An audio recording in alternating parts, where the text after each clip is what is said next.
Hello friends, मैं जीविका फिर से स्वागत करती हूँ आप सभी का अपने यूट्यूब चैनल पे। आशा करती हूँ कि आप सब बहुत अच्छे होंगे। तो चलिए शुरू करते हैं आज का करंट अफेयर।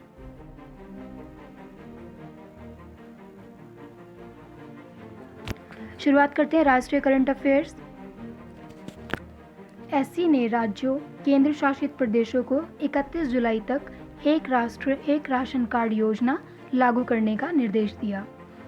इसरो के अध्यक्ष डॉक्टर के सिवन ने प्रभावी जल संसाधन विकास और प्रबंधन की सुविधा के लिए NRSC national remote sensing centre के NHP नेशनल हाइड्रोलॉजी प्रोजेक्ट भुवन पोर्टल को लॉन्च किया। जल शक्ति मंत्रालय ने गंगा नदी बेसिन में हिमनद झीलों के अपडेटेड एटलस जारी किए।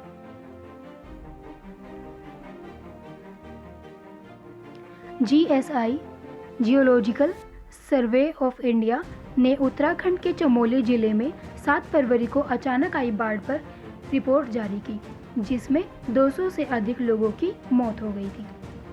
राष्ट्रपति ने यूपी सरकार द्वारा लखनऊ में बनाए जा रहे भीमराव अंबेडकर स्मारक की आधारशिला रखी। अतुल केशव भारत के अगले US चार्ज डी अफेयर्स नियुक्त किए गए।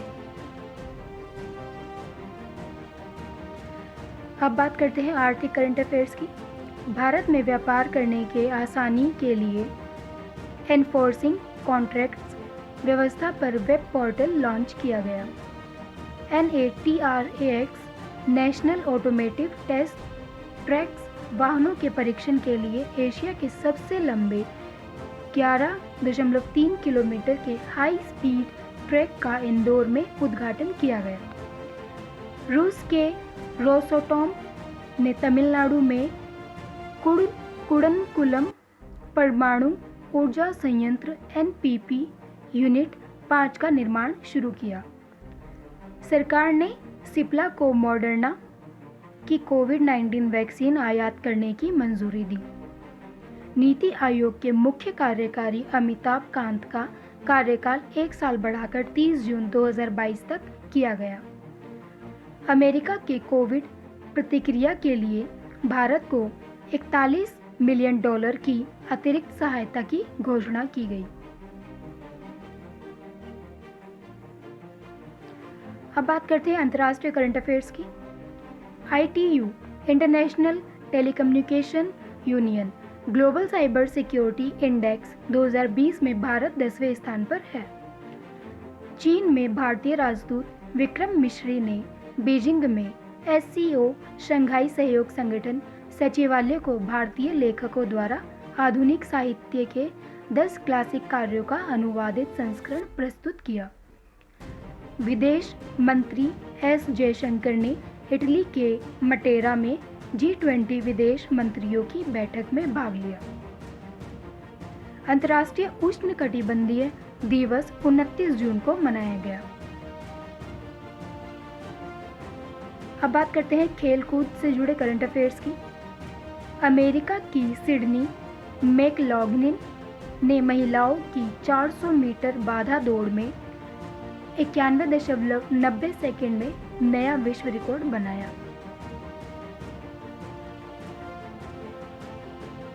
तो अभी तक हमने सारा करंट अफेयर विस्तार से पढ़ा था और अब हम इसको क्वेश्चन वाइज भी देख लेते हैं। पहला क्वेश्चन है, DRDO द्वारा परीक्षण की गई नई पीढ़ी की परमाणु सक्षम मिसाइल का नाम क्या है? उत्तर होगा अग्नि P प्राइम। रक्षा अनुसंधान और विकास संगठन DRDO ने ओडिशा के तट पर डॉक्टर APJ अब्दुल कलाम द्वीप से नई पीढ़ी की परमाणु सक्षम बैलिस्टिक मिसाइल अग्नि P का सफलतापूर्वक परीक्षण किया। अग्नि P अग्नि क्लास का एक उन्नत संस्करण है और 1000 किलोमीटर और 2000 किलोमीटर के बीच की क्षमता वाली एक कनस्तर वाली मिसाइल है। सेकंड क्वेश्चन, सरकार ने मुख्यमंत्री दलित अधिकारिता कार्यक्रम चीफ मिनिस्टर दलित एम्पावरमेंट प्रोग्राम लागू किया है। उत्तर होगा तेलंगाना। तेलंगाना सरकार मुख्यमंत्री दलित अधिकारिता कार्यक्रम लागू कर रही है। हाल ही में राज्य सरकार ने घोषणा की है कि वह इस कार्यक्रम के तहत पात्र दलित लाभार्थियों को 10 लाख रुपए की वित्तीय सहायता प्रदान करेगी।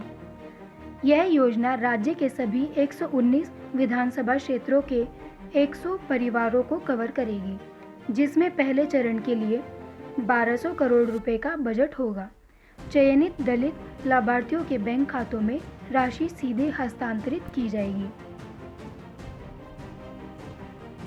थर्ड क्वेश्चन है, NERA-MAC जिसे हाल ही में प्रोत्साहन पैकेज में देखा गया था, किस क्षेत्र से संबंधित है?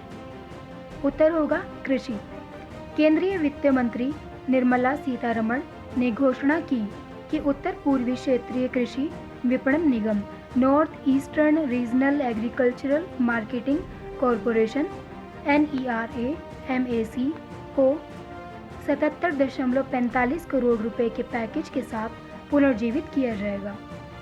उन्होंने कोविड प्रभावित क्षेत्रों के लिए 1.1 लाख करोड़ रुपए की क्रेडिट गारंटी योजना की भी घोषणा की, जिसमें से 50,000 करोड़ रुपए स्वास्थ्य सेवा क्षेत्र को बढ़ाने के लिए हैं। बाल चिकित्सा देखभाल पर फोकस के साथ सार्वजनिक स्वास्थ्य के लिए 23,220 करोड़ रुपए रखे गए हैं। फोर्थ क्वेश्चन, कौन सा केंद्रीय मंत्रालय आत्मनिर्भर भारत रोजगार योजना लागू करता है? उत्तर होगा श्रम और रोजगार मंत्रालय। कोविड-19 महामारी के दौरान सामाजिक सुरक्षा लाभों के साथ साथ नए रोजगार के सृजन के लिए नियोक्ताओं को प्रोत्साहित करने के लिए आत्मनिर्भर भारत रोजगार योजना शुरू की गई।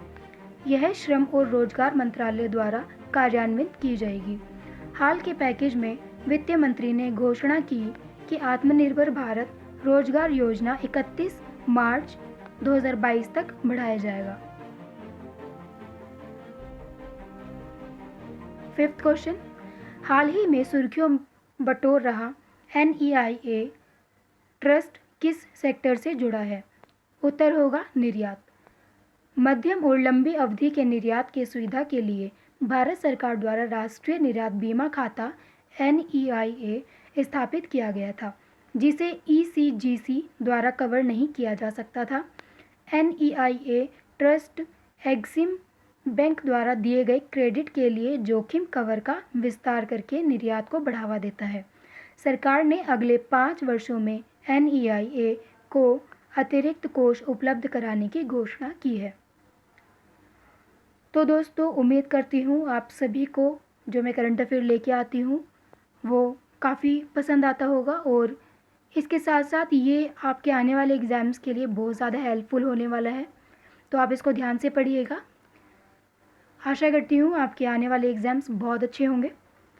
तो आप बने रहिए मेरे साथ मेरे यूट्यूब चैनल पे। डेली आपको करंट से अपडेट करूँगी मैं। वीडियो को लास्ट तक देखने के लिए थैंक यू।